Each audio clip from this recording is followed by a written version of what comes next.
Capítulo 21. A lição da vigilância. Aproximando-se o termo de sua passagem pelos caminhos da terra, reuniu Jesus os 12 discípulos com o fim de lhes consolidar nos corações os santificados princípios de sua doutrina de redenção. Naquele crepúsculo de ouro, por feliz coincidência, todos se achavam em Cesareia de Filipe, onde a paisagem maravilhosa descansava sob as bênçãos do céu. Jesus fitou serenamente os companheiros e, ao cabo de longa conversação, em que lhes falara confidencialmente dos serviços grandiosos do futuro, perguntou com afetuoso interesse: "E que dizem os homens a meu respeito? De alguma sorte terão compreendido a substância de minhas pregações?" João respondeu que seus amigos o tinham na conta de Elias, que regressara ao cenário do mundo, depois de se haver elevado ao céu num carro flamejante. Simão, o zelota, relatou os dizeres de alguns habitantes de Tiberíades que acreditavam ser o mestre, o mesmo João Batista ressuscitado. Tiago, filho de Cleófas, contou o que ouvira dos judeus na sinagoga, os quais presumiam no Senhor o profeta Jeremias.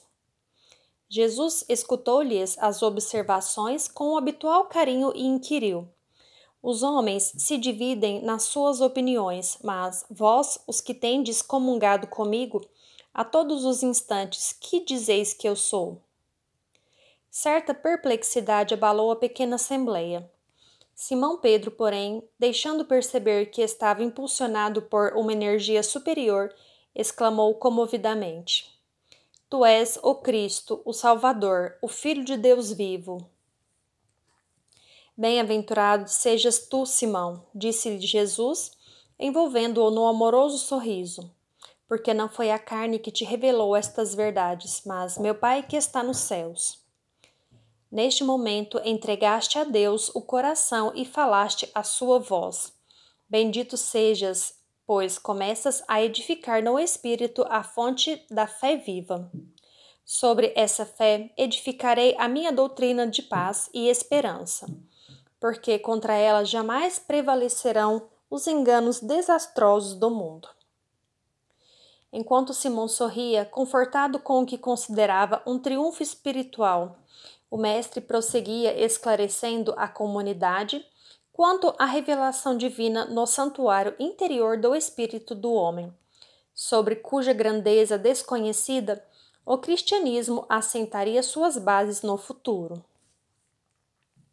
No mesmo instante, preparando os companheiros para os acontecimentos próximos, o Messias continuou dizendo: "Amados, importa que eu vos esclareça o coração, a fim de que as horas tormentosas que se aproximam não cheguem a vos confundir o entendimento. Através da palavra de Simão tivestes a claridade reveladora. Cumprindo as profecias da Escritura, sou aquele pastor que vem a Israel com o propósito de reunir as ovelhas tresmalhadas do imenso rebanho. Venho buscar as dracmas perdidas do tesouro de nosso Pai. E qual o pegureiro que não dá testemunho de sua tarefa ao dono do redil? É indispensável, pois, que eu sofra.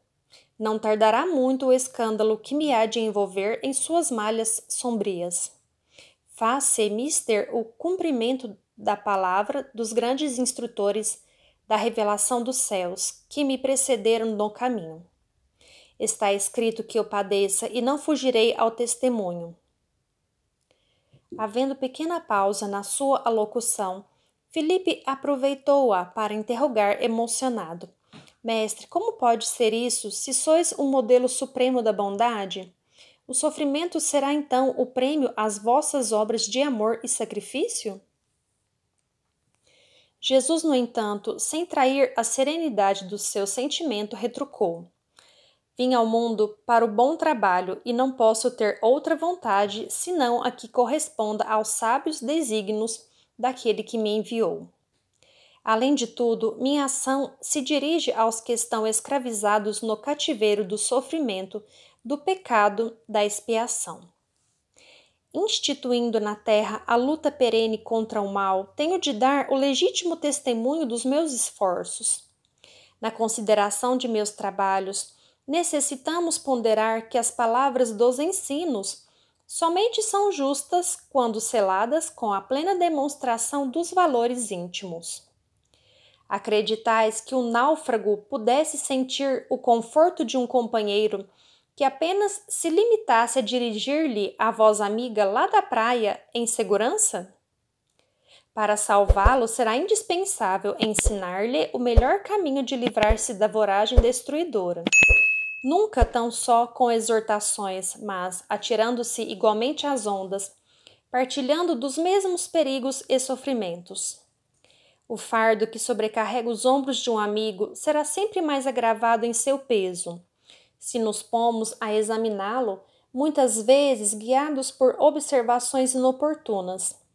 Ele, entretanto, se tornará suave e leve para aquele a quem amamos, se o tomarmos com os nossos esforços sinceros, ensinando-lhe como se pode atenuar-lhe o peso nas curvas do caminho.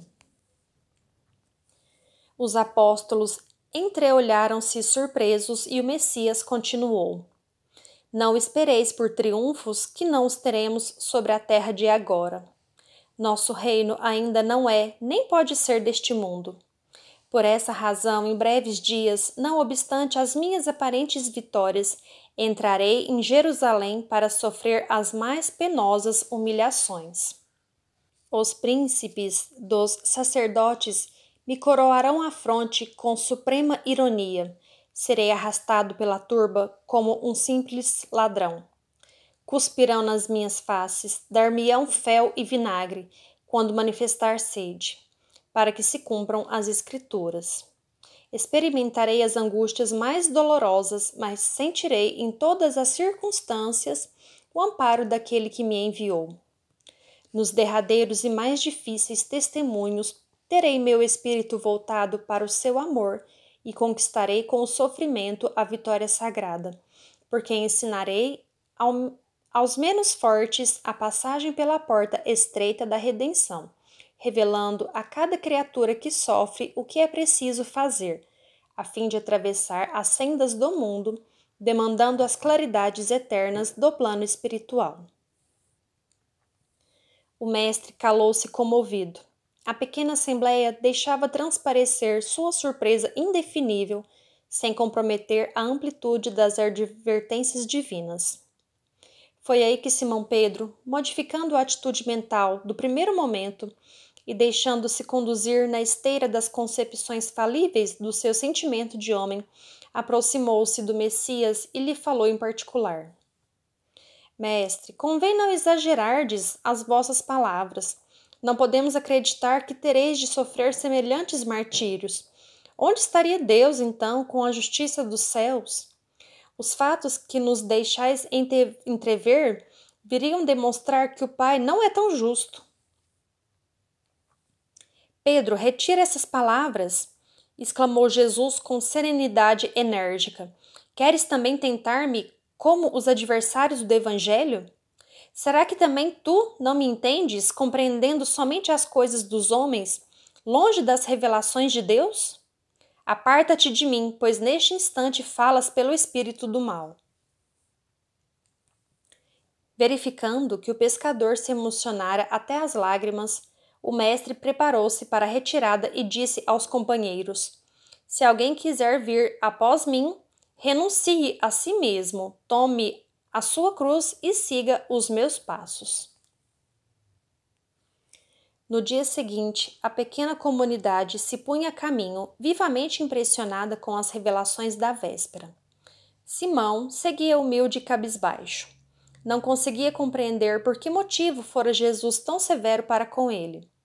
Em verdade, ponderara melhor suas expressões irrefletidas e reconhecera que o mestre lhe perdoara, pois observava que eram sinceros o sorriso e o olhar compassivo que o envolviam numa alegria nova. Mas, sem poder sopitar suas emoções, O velho discípulo aproximou-se novamente de Jesus e interrogou: Mestre, por que razão mandaste retirar as palavras em que vos demonstrei o meu zelo de discípulo sincero? Alguns minutos antes, não havíeis afirmado que eu trazia aos companheiros a inspiração de Deus? Por que motivo, logo após, me designáveis como intérprete dos inimigos da luz? Simão, respondeu o Messias bondosamente, ainda não aprendeste toda a extensão da necessidade de vigilância. A criatura na terra precisa aproveitar todas as oportunidades de iluminação interior em sua marcha para Deus. Vigia o teu espírito ao longo do caminho. Basta um pensamento de amor para que te eleves ao céu. Mas na jornada do mundo também basta às vezes uma palavra fútil ou uma consideração menos digna para que a alma do homem seja conduzida ao campo do estacionamento e do desespero das trevas, por sua própria imprevidência. Nesse terreno, Pedro, o discípulo do Evangelho, terá sempre imenso trabalho a realizar, porque, pelo reino de Deus, é preciso resistir às tentações dos entes mais amados na terra, os quais, embora ocupando nosso coração, ainda não podem entender as conquistas santificadas do céu. Acabando Cristo de falar, Simão Pedro calou-se e passou a meditar.